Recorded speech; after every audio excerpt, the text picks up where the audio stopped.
नमस्कार। UP PCS honours के एक नए वीडियो में आपका स्वागत है। आज के इस वीडियो से हम लोग यूपी पीसीएस मेंस के पेपर 5 के लिए एक सीरीज शुरू कर रहे हैं, जो कि यूपी स्पेशल से रिलेटेड एक पेपर है। पेपर 5 और 6 दोनों ही यूपी स्पेशल से रिलेटेड है और ये दोनों पेपर अभी हाल ही में सिलेबस में ऐड किए गए हैं, जो अब मेंस की परफॉर्मेंस में बहुत इंपॉर्टेंट रोल प्ले करेंगे। लेकिन आगे पढ़ने से पहले यूपी के बारे में कुछ बातें हमें जाननी भी जरूरी है।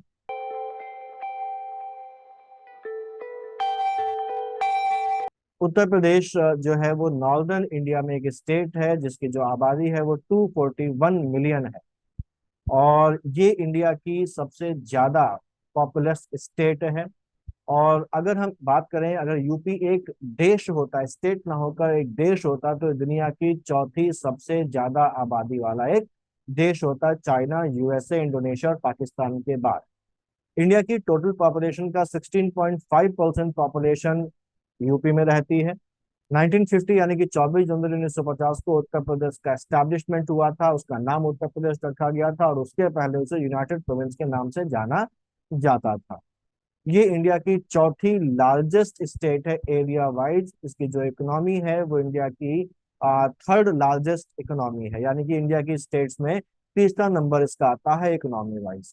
अगर हम बात करें, उत्तर प्रदेश में 10 बार प्रेसिडेंट रूल, राष्ट्रपति शासन लगाया जा चुका है। पहली बार 1968 में लगाया गया था, अलग अलग कारणों की वजह से, और टोटल 1700 दिनों तक उत्तर प्रदेश में प्रेसिडेंट रूल लगा है। जो यूपी है वो 80 सीट्स कंट्रीब्यूट करती है लोकसभा में और 31 सीट्स कंट्रीब्यूट करती है राज्यसभा में। लखनऊ उत्तर प्रदेश की स्टेट कैपिटल है, एडमिनिस्ट्रेटिव कैपिटल है, और जो प्रयागराज है वो उसकी जुडिशियल कैपिटल है। इसको 18 मंडलों या डिवीजन में डिवाइड करके रखा गया है। 75 डिस्ट्रिक्ट है उत्तर प्रदेश में, और 9 नवंबर 2000 को उत्तर प्रदेश का विभाजन कर एक नया राज्य बनाया गया, जिसका नाम उत्तरांचल रखा गया और जिसे बाद में बदल कर उत्तराखंड कर दिया गया। गंगा और यमुना यहाँ की दो इम्पोर्टेंट मेजर रिवर्स हैं, जो प्रयागराज में संगम में मिलती हैं, और हिंदुओं का ये एक धार्मिक स्थल। इसके अलावा गोमती और सरयू भी यहाँ की प्रमुख नदियों में आती हैं। अगर उत्तर प्रदेश से लगे हुए राज्यों की बात करें तो इसके वेस्ट में राजस्थान है, नॉर्थ वेस्ट में हिमाचल प्रदेश और दिल्ली है। साथ ही साथ ये उत्तराखंड से बॉर्डर शेयर करता है, और ये इंटरनेशनल बॉर्डर शेयर करता है नेपाल में, नेपाल से उत्तर की तरफ। इसके ईस्ट में बिहार है, साउथ में मध्य प्रदेश है, छत्तीसगढ़ और झारखंड भी इसके साथ बॉर्डर शेयर करते हैं।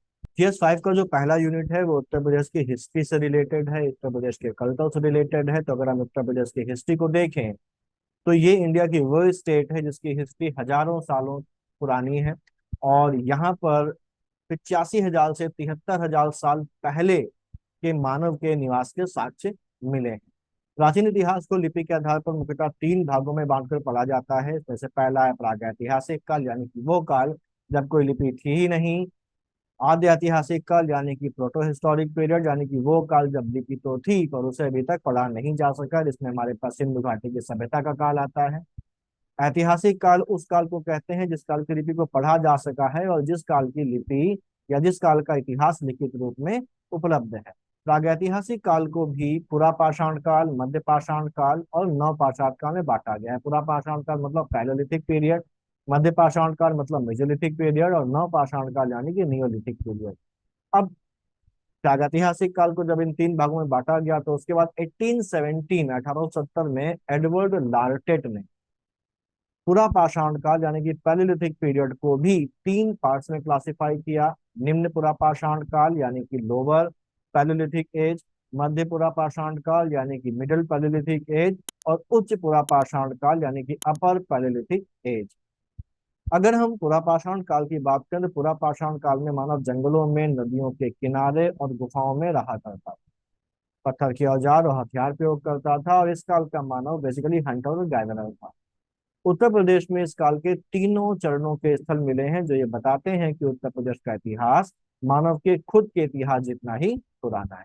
अगर हम उत्तर प्रदेश के प्रागैतिहासिक इतिहास को देखें तो हम निम्न पुरा पाषाण काल से शुरुआत करते हैं, यानी कि लोअर पैलियोलिथिक एज से शुरुआत करते हैं। इस काल के जो औजार थे वो क्वार्टजाइट पत्थर से बनाए जाते हैं। क्वार्टजाइट पत्थर के बहुत अधिक प्रयोग की वजह से निम्न पुरा पाषाण काल यानी कि लोअर पैलियोलिथिक एज के मानव को क्वार्टजाइट मैन भी कहा जाता है। वैसे तो भारत में इस पीरियड के ह्यूमंस के जो एविडेंसेस हैं वो कई जगहों से मिले हैं, जिनमें उत्तर प्रदेश की बेलन घाटी एक इम्पॉर्टेंट एरिया है। बेलन घाटी की अगर बात करें तो बेलन घाटी मुख्यतः उत्तर प्रदेश में बहने वाली एक नदी है जो सोनभद्र के पास से ओरिजिनेट होती है और मिर्जापुर से होते हुए प्रयागराज के टोंकी गांव के पास गंगा की एक ट्रिब्यूटरी है टोंस, जिसे हम तमसा के नाम से भी जानते हैं, उसमें जाकर ये मिल जाती है। इस नदी की घाटी को ही, इस नदी की वैली को ही बेलन नदी घाटी कहा जाता है। बेलन नदी घाटी का एक्सकेवेशन जी आर शर्मा ने किया था। इस एरिया से पाषाण काल यानी कि पैलेलिथिक एज के तीनों स्टेजेस के हमको एविडेंसेस और तीनों स्टेजेस के हमको साक्ष्य और अवशेष मिलते हैं। बेलन नदी घाटी से लोअर पैलेलिथिक एज की 44 साइट्स अभी तक खोजी जा चुकी हैं। इस जगह से क्वार्जेट के औजार और लोअर पैलेलिथिक एज के गाय, बैल, भैंस, हाथी आदि के फॉसिल्स यानी कि जीवाश्म हमको मिले। अगर हम मध्य पुरापाषाण काल यानी कि मिडल पैलेलिथिक एज की बात करें तो इस काल में परतदार ब्लेड या फलक पर बने औजारों का ज्यादा प्रयोग किया जाता था, इसलिए एचडी सांकलिया ने इस पीरियड को ब्लेड कल्चर या फलक संस्कृति कहा है। ब्लेड कल्चर के अलावा इस पीरियड को स्क्रेपर पॉइंट कल्चर और मस्तूरियन कल्चर भी कहा जाता है। उत्तर प्रदेश में कालपी से इस काल के प्राचीन अवशेष मिले।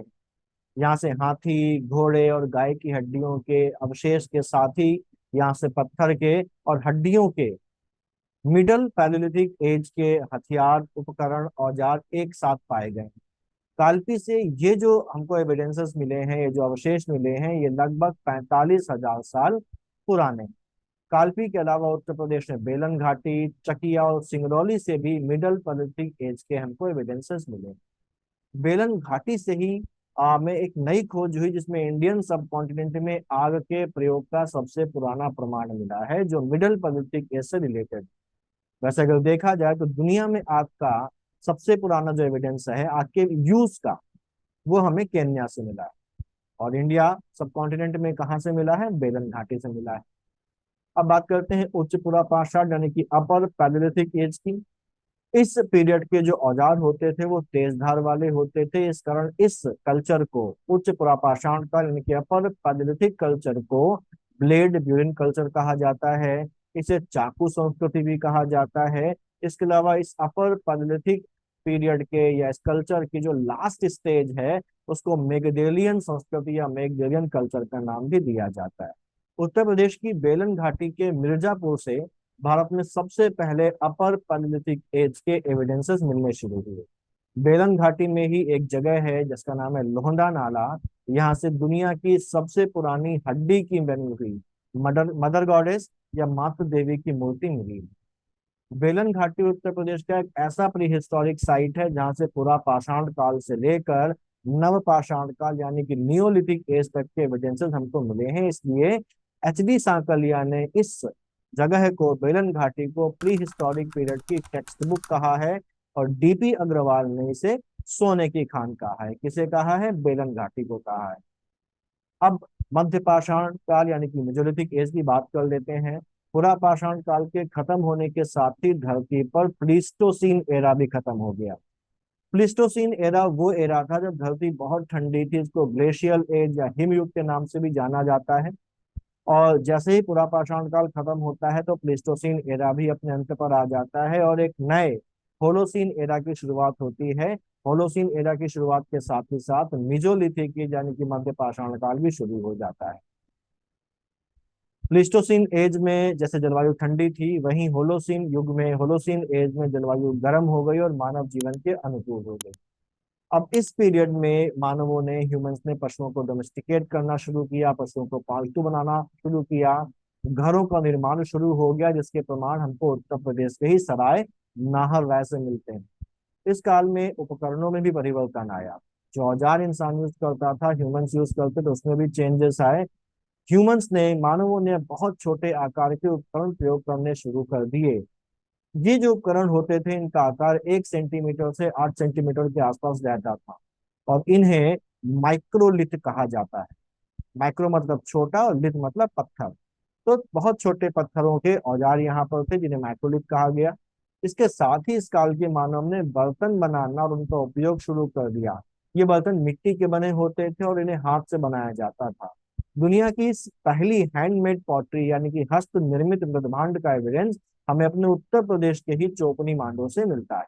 प्रतापगढ़ जिले में स्थित सराय नाहर राय, महदहा, दमदमा और इलाहाबाद से लगभग 77 किलोमीटर दूर चोपनी मांडो उत्तर प्रदेश के प्रमुख मध्य पाषाण कालीन स्थल।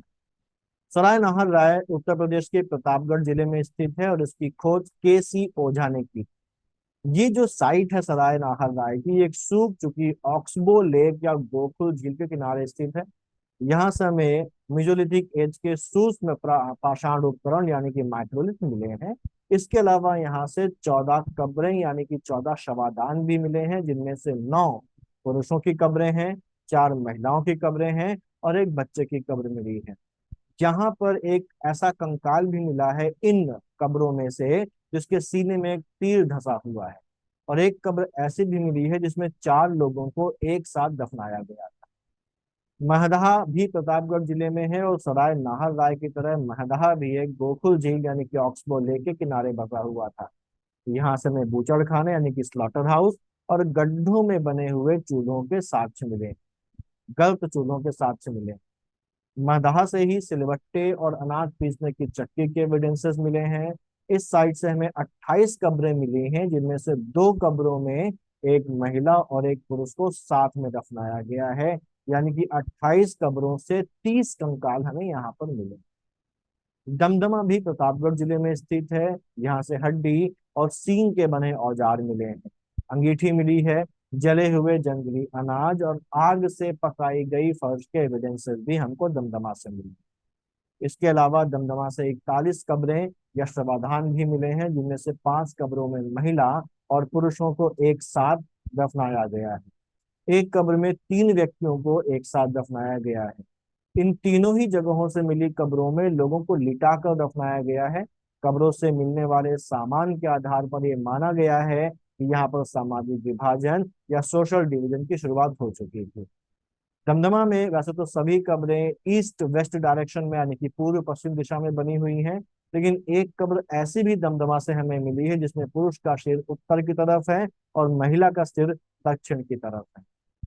चोपनी मांडो अगला स्थल है जो मेसोलिथिक कल्चर का है और उत्तर प्रदेश में है।